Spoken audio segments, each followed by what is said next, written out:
Did you do that backwards last week? Do what? The countdown. I thought you did the countdown 3, 2, 1 last week. Oh, I can check. Like, we have the original edit files. All right. Anyway.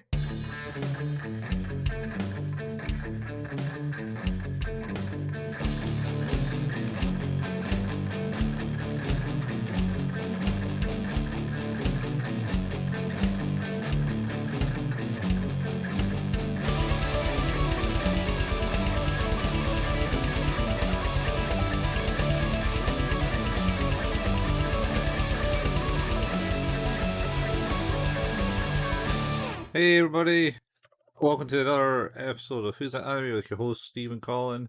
We're coming to you live from the houses of our occupations. Maybe not Yes. occupations. Oh, mine. My occupation's in my house. My occupation isn't in the house, it's in an office.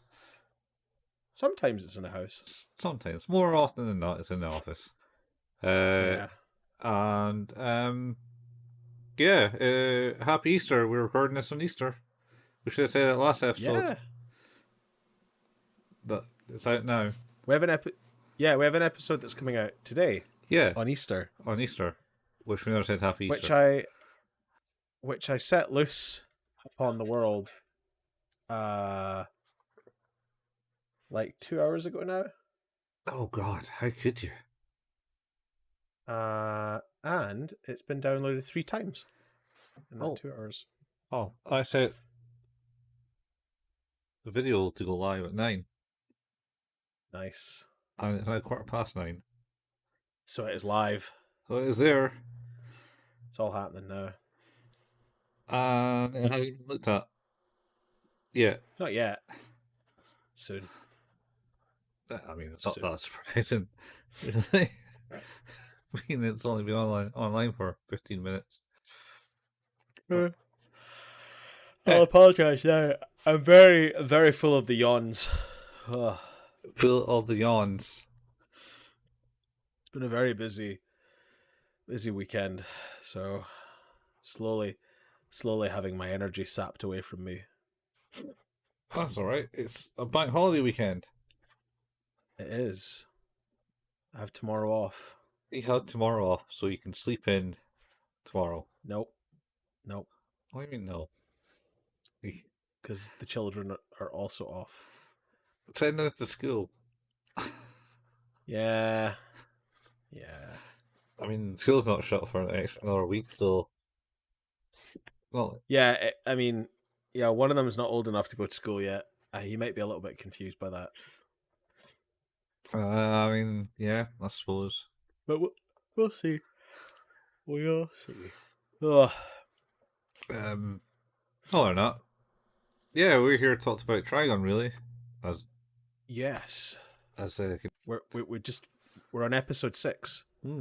Our last episode, Child Blessing, which was all about a young child named Rollo who turned into a monster in the clutches of some sort of religious organization. Cultist. Yeah, a cult. I don't think they've named them yet. I think that's in this episode, actually, where we find the name of the cult. Oh, do we? Yeah. I missed it. It's in a bit. But yeah, basically the last episode, of course, is that Wolfwood executed that kid, and Vash was pretty upset about it. And then the episode ended. Yep, pretty much. And you find out that Wilfred is called Punisher by the cultists. Yeah, that's right. This episode starts off with him going very much Punisher, as he's chasing one of those cultists through the desert. Yeah. Looks like a submarine guy. Got like a diving bell in his head. Yeah, I should say this episode is called Once Upon a Time in Hopeland. It's episode 6. That's number 6. Yeah, chasing some dude, and he's like, "No, please let me live." And he does kind of for a little bit, but then the guy just opens fire onto him while he's standing on a sand dune and gets hit by maybe 10 bullets. Something like that, yeah. So he hits Wilford with 10 bullets. And goes, Yeah. I got the executioner. The executioner got executed. Or something. Some play And on he's the like, word. I'm going to have one of those handy dandy vials of blue shit that I drank in the last one. And I'm going to be right as rain. Yeah. And then this causes the guy to go, you're a monster. As he gets gunned down. Yep. And his eyes do glow red. Oh, yeah. At that point, yeah. Oh, yeah, like proper monstrous red. And yeah, he guns the guy down. And then I think we're to credits at that point. To the intro. Oh, he just starts walking. And then goes to credits. Yeah. And then we join Meryl, Roberto, Vash, and Wolfwood in the car. And they're Vash and Wilbur are sulking in the back like two kids, not speaking to each other, looking out the opposite windows. Yeah. And Meryl. I do like Meryl's line here. What's it? Something like, who stole whose lunch money or something? Yeah. Who stole whose lunch money? No response. Nobody liked that. Vash and Wolfwood will remember you said that because they did not like it. I still don't understand how. I was just thinking about that comment, and it's like, how is that a relevant comment? It's just some like past remarkable thing about, them having fallen out and trying to get to the bottom of who it was that caused the problem. And you're like, hey, remember when Wolfwood shot that kid in the head that Vash knew? I think that's what he's upset about. Oh, like, maybe. Maybe. Yeah. Like, maybe dig deeper, investigative reporter Meryl, and think about why they might not be speaking to each other. I think it was more to lighten the mood. It was, but it's just it was a poor attempt. That's like one of my attempts to lighten the mood. Who lost their leg today? To the man who lost the leg. Yes, but Roberto kind of sort of changes the topic to their mode of transportation, because of course to get to JuLai, what they want to do is they want to get on one of these. It's like a big steamer ship type thing. Sandsteamer. Yeah, it's pretty cool, and it's powered by a very powerful plant, according to the Tannoy system. Yeah. At the time when they board. Yeah. However, what Roberto has not made explicitly clear at the start of that is that, hey, by the way, we're not coming. We're going to drop you off. Oh, he did. It's like, okay. No, he started off, and Meryl was like, yeah, okay, but how are we going to get the car on? He's like, we're not going. Yeah, that's true. She's like, what? Yeah, this is for gunslingers. We're not going. Yep. We got enough info to write 10 articles on Vash. Yeah. So anyway, they get dropped off, and they're walking, and Wolfer's like, "Oh, I thought you three were inseparable," and Vash is like, "Nah, not really." And it says, "Man, that's cool." And yeah, they just kind of leave them to it, and Roberto and Meryl pulls out the Vash and baby photo that was found in that previous episode, and it's like, we know what's going on. And he's like, I am not risking my life for a fluff piece. Yeah. Do you understand? Yeah. She's like, yes, I do understand. So what you're saying is, as long as we don't risk our lives, we can go? Pretty much is her argument, and he's like, "Oh, yep, you're insufferable." it's almost I hate your face. Yeah. Why are you making me do this? Yeah. He's not best pleased, but no. he does agree. So yeah. So Vash and Wolf are board the steamer, and you hear the last calls, and then you see a mysterious man with a symbol. Yes, a symbol we've seen before. Maybe a symbol that was on that guy that got gunned down in the very near past. From the cultists, yeah. For us, anyway. And potentially,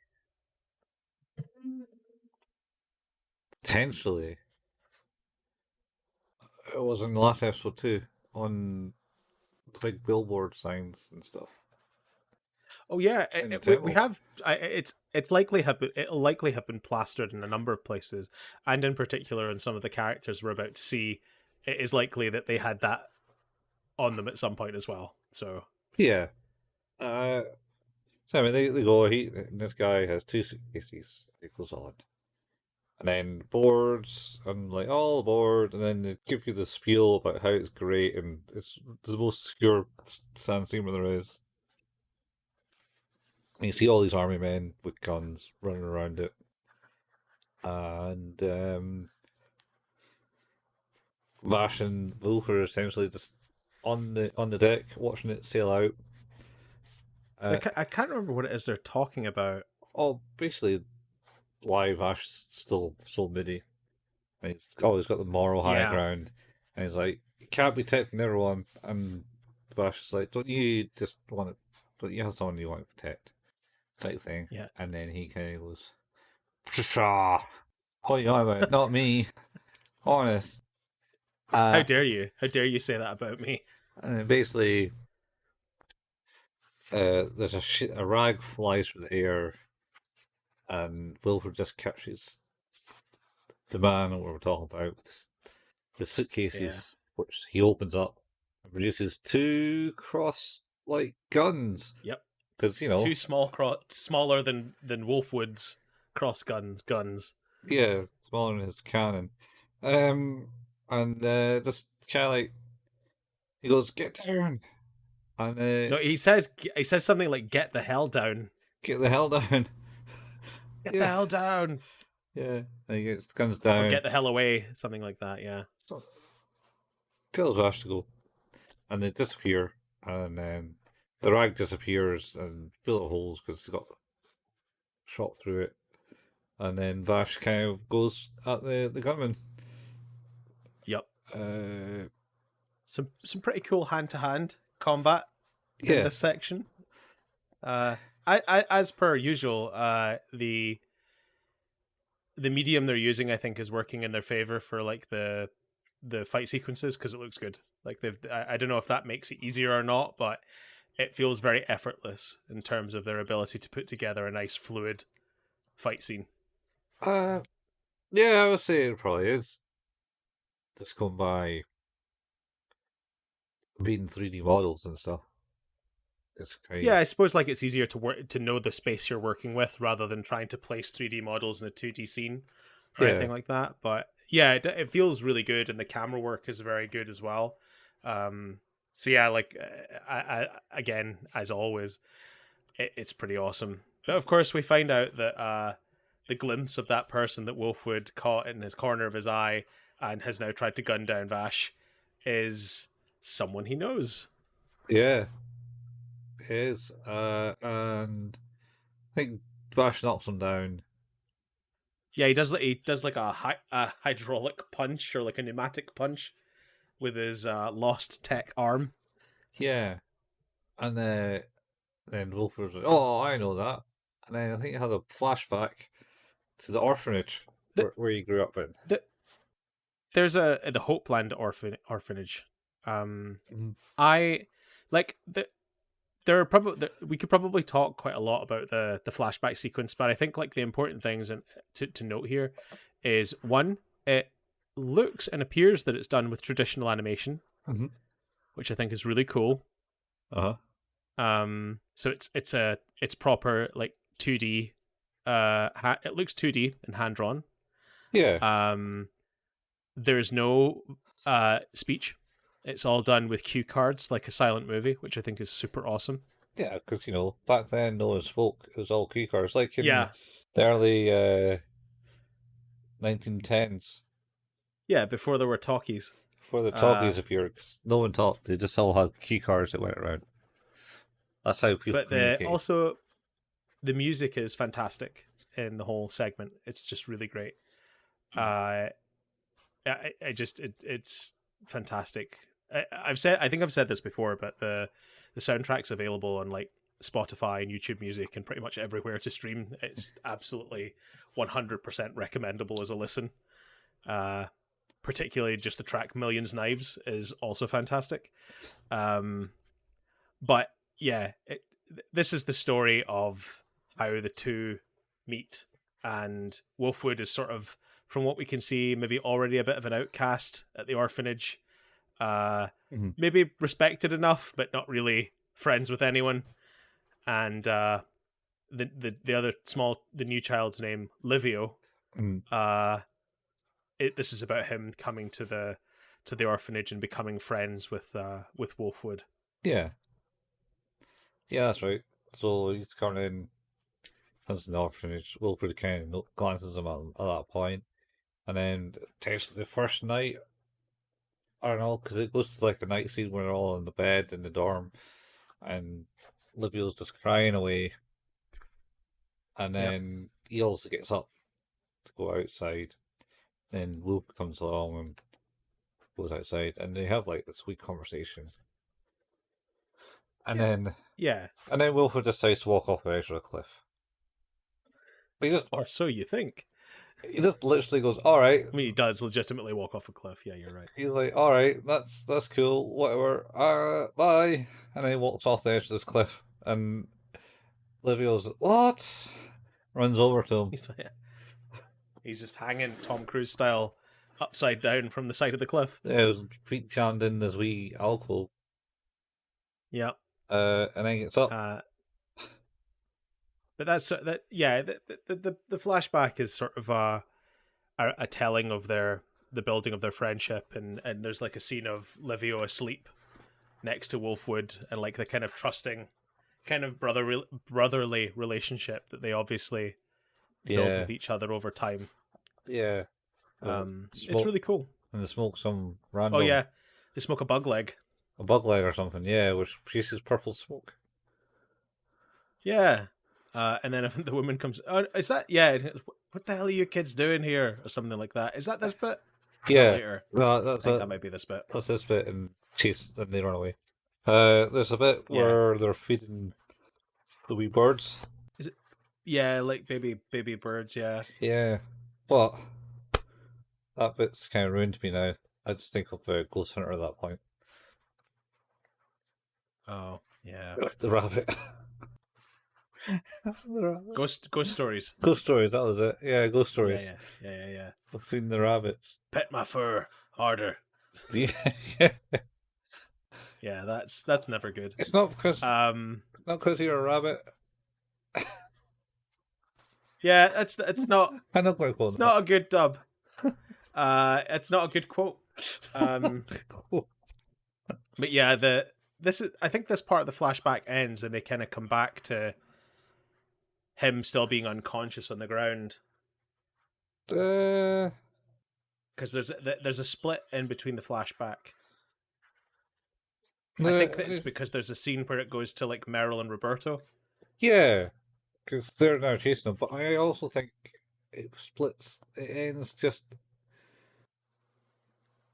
because he gets taken away. That's the start of That's the start of the second flashback. All right, then it goes back. Then Meryl and Roberto, and she's driving like a loon. Yeah, and Roberto's reminding her like, you're gonna get fired for shit like this, and you're gonna be paying for the damages. And she's like, "Yes, sir, yes, sir. This is a recurrent mission. Well, yes, sir. Are you even listening to me?" Oh my god. Yes, sir. Oh, that is bold. she is not paying a fucking moment of attention to what Roberto is saying. Yeah, and he's like, oh, all right. And then they get surrounded by some neon light biker gang. No, biker gang. The bad lads gang. Yeah, you don't know that yet. No, but you can see that they have their initials on their signs. BL. Yeah. Yeah. And Roberto's like, what am I getting myself into now? I just wanted to leave.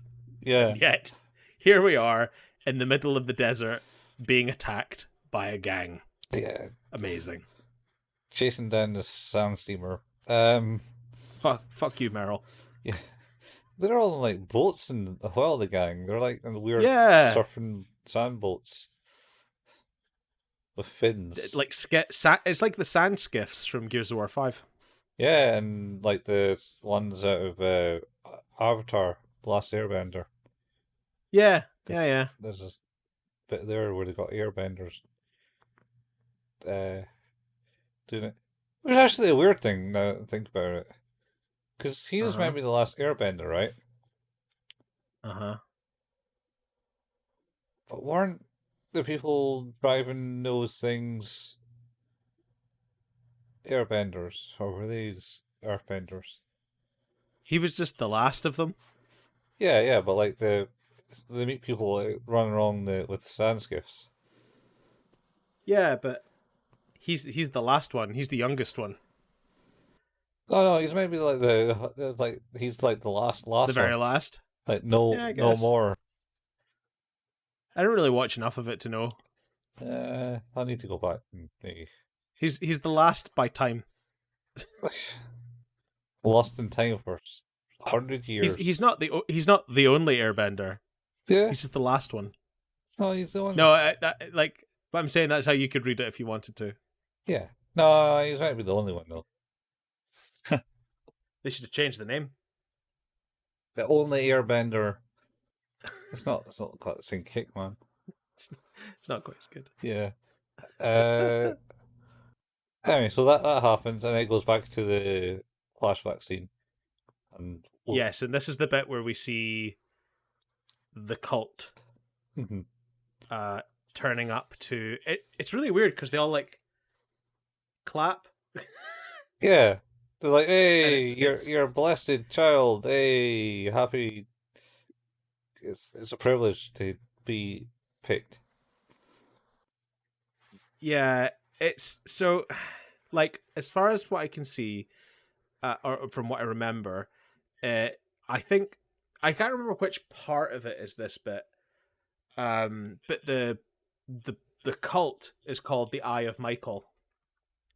All right, Eye of Michael. Okay, yeah, and it's such an honor for you to join the Eye of Michael. This is all good.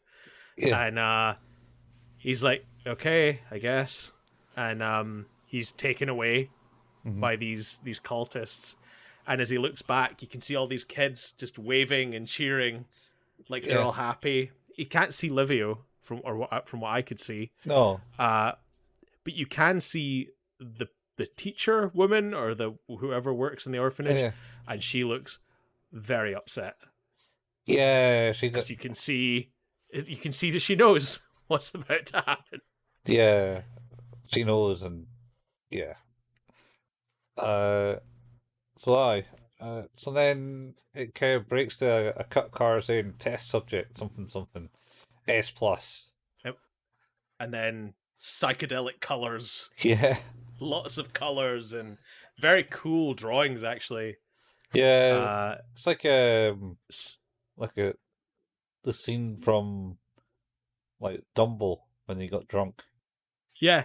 It's all dancing lights and shit. It reminded me of stuff like from Paprika. Mm-hmm. Yeah, I suppose that's how I only ever really watched that once. But yeah. Yeah, like early 90s anime, because it was sort of very definitive line drawing, but with all these like psychedelic colors and with a flat color background. It's just cool. Yeah. And of course the test subject, as you say, has been ranked S plus. And he is being loaded up with a lot of drugs that are going to strengthen his body. Yeah, at least a curious mutation that the other kid had. Anyway, yeah, but he has grown.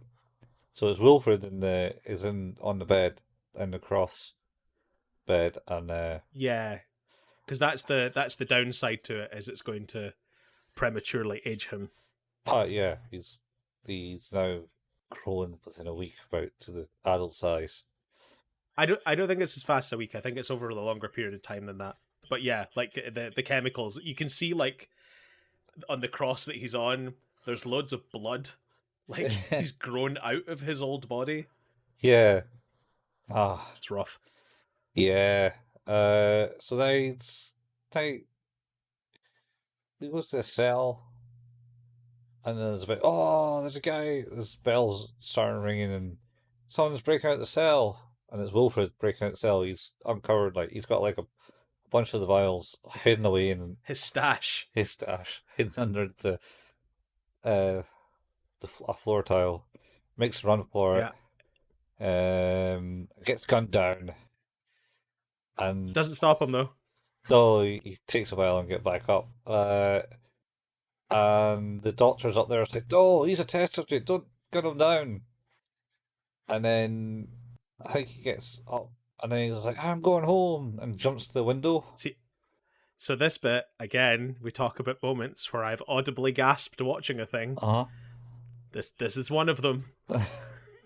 It's like, oh, oh God. Yeah. So he jumps through the window, and then you hear kind of saxophone music in the background. Yep. And then you see his hand reaching out, and it just starts to tremble, and then his fingers just fold right back and his hand twists and contorts, and then it cuts to like further back, and it just shows you this shadowed view of a body being twisted and contorted into like a lump. Yeah, it is some fucking Suspiria level shit. Yeah, he gets taken out there. It's very cool. It's very cool. Like it reminded me a lot of Elfin Lied as well, for obvious reasons. Yeah. So yeah, saxophone music is important to know. Oh yes. I think because there was a character that has saxophone music that can control you. Well, we're about to see him again almost immediately. No, it was a different guy. This guy. Oh really? Yeah, this guy. The guy we see is the one that can just basically control you by your mind.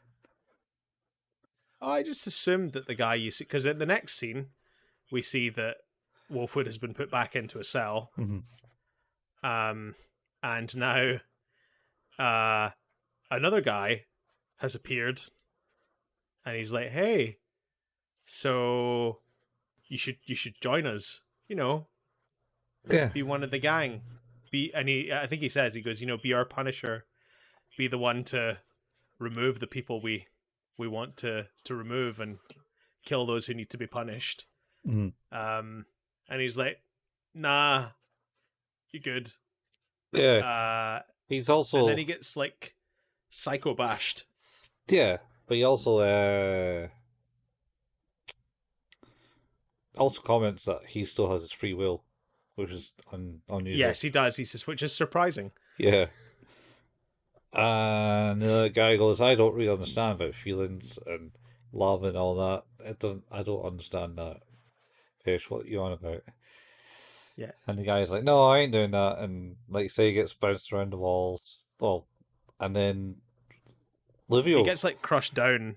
Yeah. Yeah, and he's like, "Well, he's like, nah, I still don't want to do it." And he's like, "Well, maybe this small child will change your mind." Yeah, he thinks he is a brother. Yeah, and he's like, "Oh, he offered himself as a willing participant if you weren't going to work out." Yeah, and he's like, "Oh, what a dick." Yeah, so you see, Livio has. I think he's got a blue left eye. I think. Oh. Well, I suppose we should probably say like Livio as a character is the guy. He has like a T800 smash in his face, but instead of it being underneath his skin, it's like a metal plate that sits in front. Yeah. So it like has teeth. It's like a section of his face that is made up to look like a metal skull, and one of the eyes is blue. Yeah. In there. Yeah, the eyes. And blue. Obviously, yeah. It seems that what has happened is that Wolfwood has agreed at this point, of course, "I'll do whatever you want," but obviously leave him out of it. And then they went, okay, as long as you know, Yeah. stay with us and do what we want. Yeah, but And then presumably at some point he did not. he has a blue eye in the cutscene when they bring him in. Oh yeah. I mean, like, but the character itself, like that's like the character look later on is that Yeah. that's probably why they've done it like that. Yeah. But yeah, like they say, is that he agrees, of course, to just don't hurt him. I'll be that guy for you. Mm-hmm. And then when his free will took over and he left, or he got mustered the strength to leave for whatever circumstance, it seems like they must have brought him in, done some shit. Yeah. So anyway, yeah. So that's basically the thing. I can't remember what. It's here they say they were looking to bring him into the Brotherhood or something, and they worship an angel. Yes, because they're talking about the organization of knives, the Eye of Michael. We're here to worship him. Yeah, but I thought as our god, and he's like, no, I don't really believe in gods. It's alright, it's an angel. Yeah. But he's like, and you don't worship gods, that's fine. How about punishment? Do you work with punishment? Yes. It's like, because you could do that. But like, no, I think it was a separate organization within the cultists. I think they call themselves something else. And it's like the elite view. And the doctor kind of saves them actually because he doesn't agree to it. Actually, the doctor says, "Stop messing around with my test subject." Sorry, I overstepped. Priest Michael. He really doesn't apologize. He's like, "Oh, sorry, guy. Oh, man. Yeah, that was bad of me." You're like, "Yeah, that's really hollow." Oh yeah, he's 100% hollow. No apology in that at all. Yeah. So it goes back to the fight. This is because the other thing is that Wolfwood has been shouting at Livio. He's like, Vash is not the one who hurt you. You don't need to go after him. And he's also just randomly shooting at guards on the ship, which they're trying to, of course, stop. He's not randomly shooting at him. They're shooting at him. Well, but what I mean is that he is also Vash. taking pot shots at those. Yeah, they do. But Vash takes it upon himself to try and do a bit of a takedown. So he just pulls his arm up and runs directly at him. I mean, and tackles him to the ground. That's after a bit of running around the ship. So they were on a deck. I think Wilfred basically tells him to actually go and hide. So he runs away. And Livio starts chasing him, and then the guards kind of pick up. Oh, that Vash, he's one of the gunmen. Stop or we'll shoot. And he's like, no, don't do that. And then he jumps down the deck. Livio's just coming along. You can see Livio kind of get mauled by a bunch of bullets from the guards. Yep. And then he just kind of takes it and stands up, and then just like heals instantly. And he's like, "What?" And yeah, Wolfwood says, "Oh, he did that without a serum or whatever." Yeah, without the meds. And then Vash then says, "You know this guy. You got to do something about him." And it's like, "No, he's too far gone. Can't do anything." I think, and then, "Oh well, I'm going to do it." So he runs in, takes him down on the ground. It's a very cool bit where he takes him down because he like literally like pins him right to the ground, pulls his gun out, and just slams his forearm down across his throat. Yeah, I thought he pistol whipped him with the heel at the butt of the gun first. Oh, did he? I didn't notice that. I just noticed the bit where he slams it down on him. But yeah, I think you're right. I think he did it on the way down because he brings his gun out. There's no point in bringing the gun out if you're doing that. If you're not doing that. Yeah. Anyway, what is it he says? He says something. He says, like, I need to catch up. Yeah. And then that takes kind of Vash back. And then the guards are being stupid and says, right, put your hands up. And he's like, no, let's not do that. And then Wolfwood tells them to bugger off. He makes them dance. Yeah. Gives them a wee bit of shooting across the feet. Yeah. And then blue-haired man with the spiky shoulder pad comes along in a car, and Zavi the Beast is in a car driving next to the steamer and says, "Oh yeah, Wolfman's in a bit of a predicament because he's kind of defending both." He'll have to Vash. make a choice. Yeah, he has to make a choice. He'll have to choose who he saves. They're watching it from. I think Zazie has one of those bugs that's like providing CCTV of the fight sequence. I mean, I think she sees it, and I think the blue hair guy just sees it because he can read minds. Oh, okay. That's fair. He was like nice left hand man in the original. Mm-hmm. He was like the most powerful one of the disciples. So anyway, and then he kind of just like, oh well, time to kind of end this. Not at the time. I don't understand emotions. I don't get them at all. Kind of thing he says again. He has to repeat this multiple times. He does. He has to tell you very much how he does not care for emotions. Yeah. But this is of course when the guards told everyone to like disperse, and Wolfwood's like, no, bugger off, stay out the way, and it distracts Vash to go, hey, be careful. And as he says that, he gets punched clean off of Livio, and Livio just pulls out both weapons and opens fire at Vash. Yeah. And you're like, oh, that's not good. But there's Wolfwood has stood in the way with the cross. Yeah. See, protecting him from the bullets. See these like weapons and stuff, right? See the arm, right? The arm isn't any bigger than say this arm, and the camera like an arm.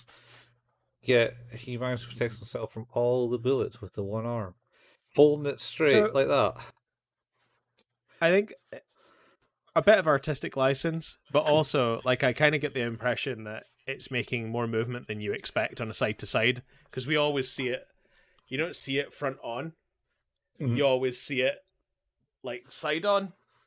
Yeah, so you wouldn't see it moving as much. All right, and then Wilfred's got this big cross that he isn't moving from side to side. No, he's just hiding behind it.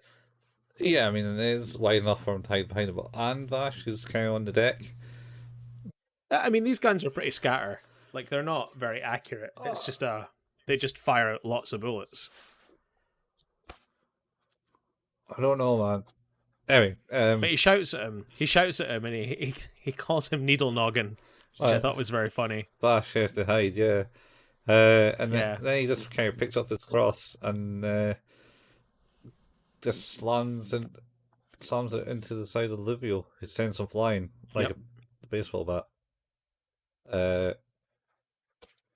And then the blue hair guy kind of crushes the drive shaft within the thing. Psychically, just holds up his hand and just goes, yeah, enough of this. And then he kind of drives the car in front of the of it. I don't really see what he does after that. No, we just know that they're there, and that what he's done has caused the big Sandsteamer to be on a collision course, ironically, with the orphanage. Yeah, Hopeland orphanage.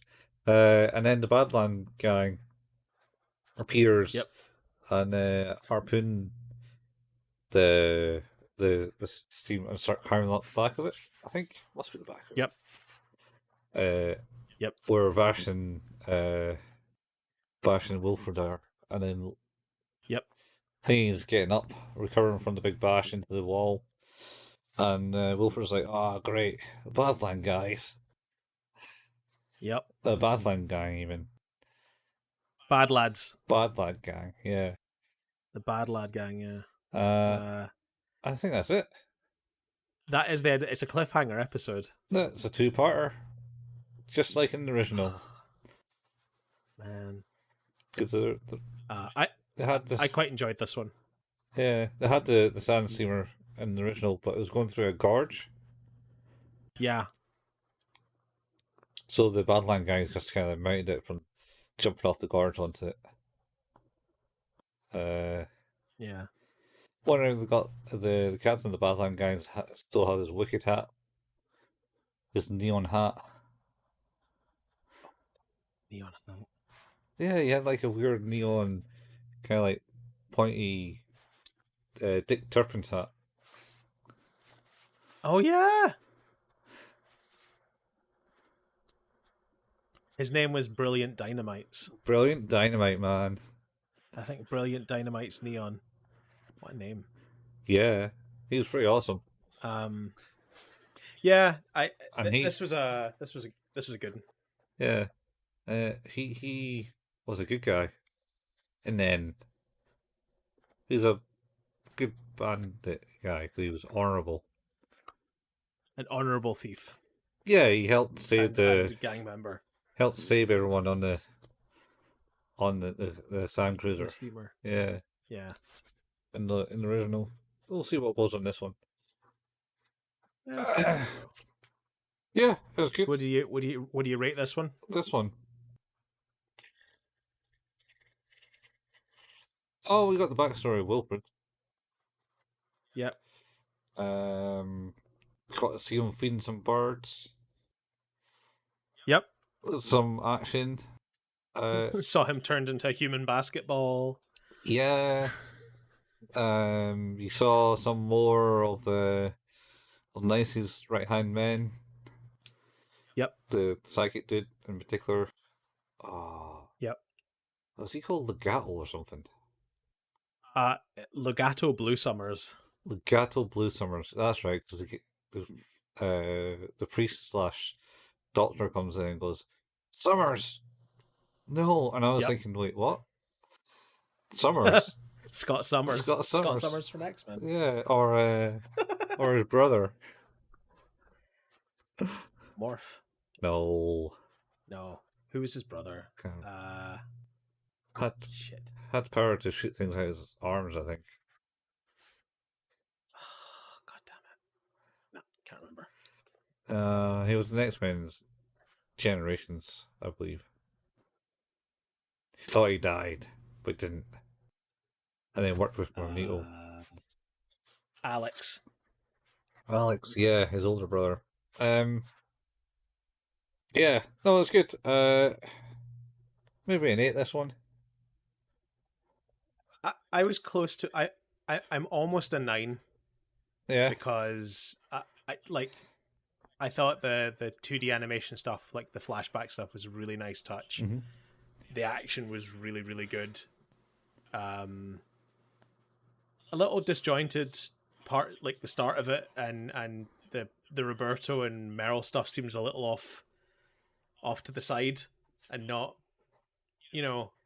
hasn't linked up yet, but it will. Like, yeah, it'll come back, man. They did that bit for in the original too, where he was on his own with Wilfred, I think. But yeah, I'd say an 8 is fair. I think it's I think it's better than the last one, which was also really good. Mm-hmm. But I think we're really picking up again, which is great. Mm-hmm. Oh well, very much enjoyed it. They're certainly going filling out and giving you the other characters in the show that need to be. I mean, the Gatel Summers. I think he only appeared in like the last 2 episodes in the original, and he's like haunted. Is like a bit where Vash sits down at a fountain, and he's sitting on the opposite of the fountain and goes. So this guy speaks into Vash's mind, and Vash is like, "No, not you, no!" Or he appeared 3 times. I think it was another one where he was like, "Yeah, we've got to settle this, Vash. We've got to do this now." And then he goes to town and kind of turns everyone or kills everyone in town by just a thought. That's how powerful the guy is. Yeah, well, that's kind of what I'm hoping, because like we did that third episode with knives in it was ridiculous in terms of like just showing off power. Yeah. So I'm hoping like we're gonna get something else a little bit like that with we're gonna get that with Vash obviously at some point. Yeah, I mean, like, You getting glimpses of that already, of course, like, but restrained. yeah. Of course, Vash did have the point where in the original, so he's got his name because he blew up a town. Yep. With his big gun, and he only fired at it directly into the air rather than at the people. Because now he's like, "Oh, look, you can do this, by the way, Vash." Click. It's like, "Oh no, my arm!" Oh, my arm gun. Yeah, and he blows up. And then In this one, I guess that's more interesting is that because it's not that he did something by accident that hurt people, it's that he's just being blamed for what his brother does. yeah. The start of this one actually talks about that they don't know who's been stealing plants, but they steal all plants, red ones and regular ones. That was under the radio at the start because they belong to him. They're his. Yeah, that's what he believes. Yeah, so I don't know, but Vash has lost an arm at some point. At some point, yeah. Yeah. Was it that? Did he have a real arm?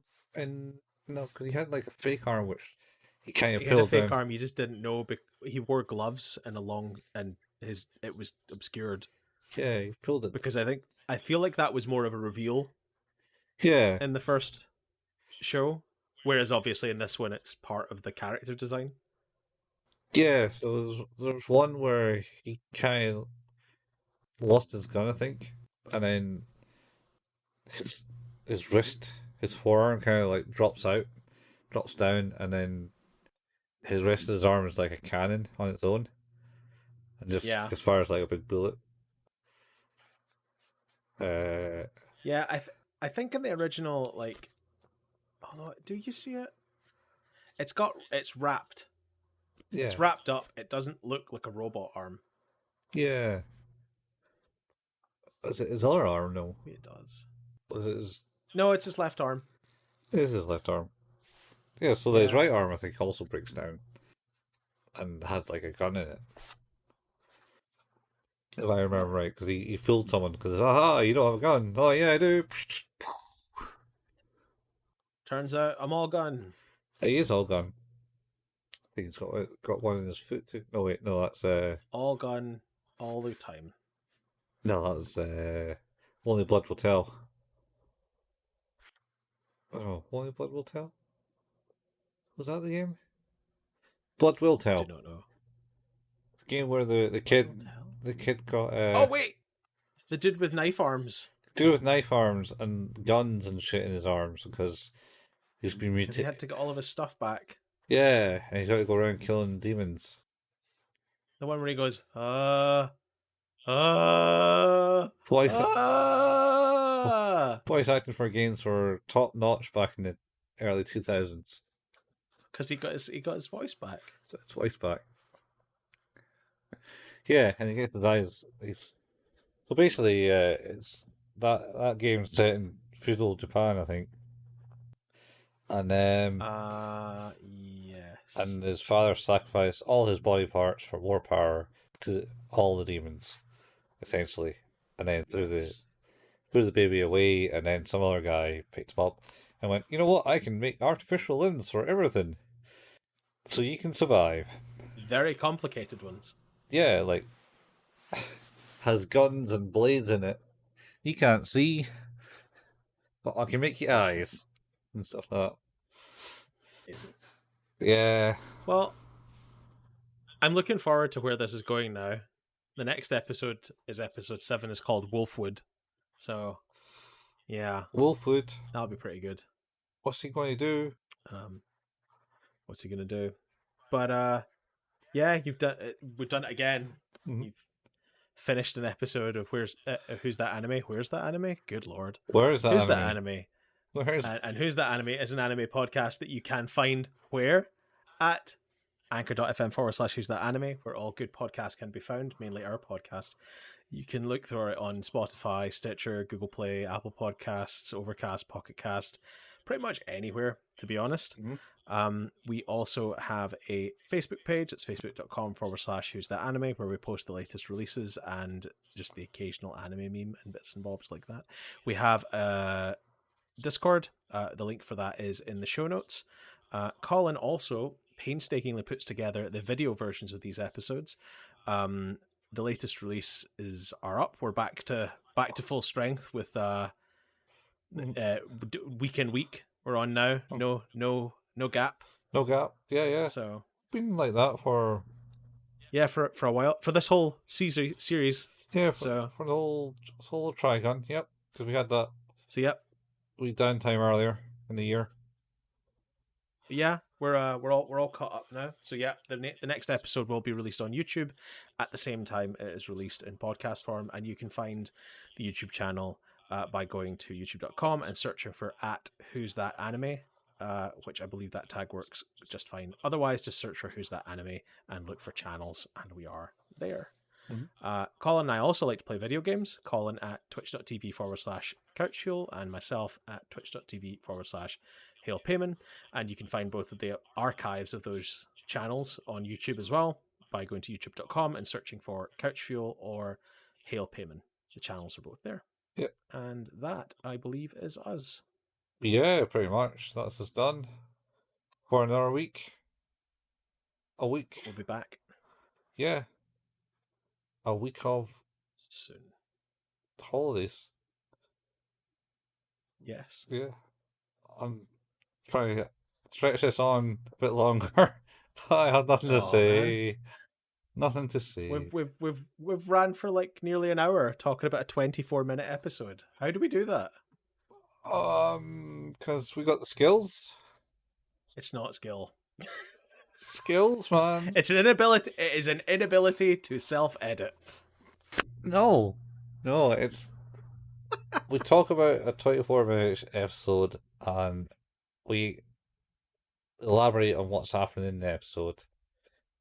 That is very true. And therefore expands it, because you know what they say? No? A picture is worth 1,000 words. Oh, man. So that means there's 1,000 words for every frame of animation. For every frame. No wonder we take so long. Yeah, well, we're actually doing pretty well in that sense. Because how many words have we actually went through? Can we get a word count on this script? I wonder what our valuable word percentage is. 2%.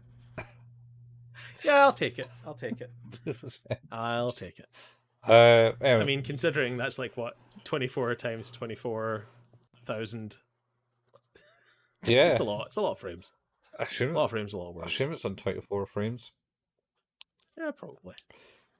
You don't generally do them higher than that. No, although with 3D you can. Yeah, well, you could technically do it without 3D. Just a hell of a lot longer. Yeah, but I'm saying like, yeah, it's a terrible strain on the animator's wrists. Yeah. I mean, I'm sure you give them a bit of rest between drawings. Do you not know that reference? It's from The Simpsons when Homer asks if this is where they do Itchy and Scratchy. He's like, "Do you ever do them live?" And she says, "No, we don't really do cartoons live. It's a terrible strain on the animator's wrists." Is this the one where he comes like the radical dog or whatever his name was? Poochie, the rockin' dog. Yeah. Is that the same one? It is the same. You look like you've got something to say. Do you? I have to go back to my home planet now. Yeah. And they don't even animate it. It's just like... No, they just pulled the cell out and then put a card up that said Poochie died on the way back to his home planet. Yeah.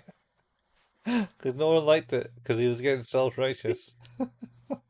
Because that's a great episode. Because I think Marge was influencing Homer or something. It also has the joke where she's like, "I was also the voice of Roadrunner. Meep." Wait, don't you mean meep meep? No, they only paid me for one meep. Oh. Too good. Too good. Too good. Anyway, Well, that's us. yeah, I think we did good. We stretched out another few minutes. Oh yeah, we'll be back for episode 7 next week, called Wolfwood. Yeah. Yeah. Yeah, so we'll catch you same anime time, same anime place, same anime world. Yup. Yeah. Alright. See ya. Bye, folks. Bye. Bye.